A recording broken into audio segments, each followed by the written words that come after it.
পানি যখন বৃষ্টি পড়বে পানি তো থাকবে, এটা তো স্বাভাবিক। আমরা জলজট জলাবদ্ধতা এই দুটোর আমার মনে হয় আমাদের যে ডিফারেন্সেস অথবা সেটার মধ্যে ডেফিনেশন, এটা একটা ব্যাপার আছে।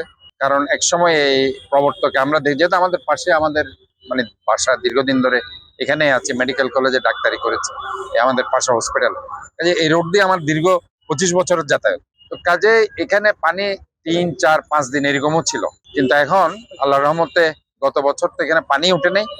এবার শুধু কাজ করার কারণে পানিটা উঠেছে। তো এখন কাজ, এই যে বাঁধ খুলে দেওয়ার কারণে আজকে কিন্তু আপনারা দেখেছেন 45 মিনিটস এর মধ্যে কিন্তু পানি নেমে গেছে। এখন কিন্তু কোনো পানি নেই, আপনারা দেখতে পাচ্ছেন সাংবাদিক ভাইরা, পানি নেই। তো এটা আমি বলতে চাচ্ছি, একটু ধৈর্য ধরতে হবে। সামনে যে বর্ষাকাল, এই বর্ষাকালের প্রস্তুতি নেওয়ার জন্য আমরা প্রস্তুত ইনশাল্লাহ।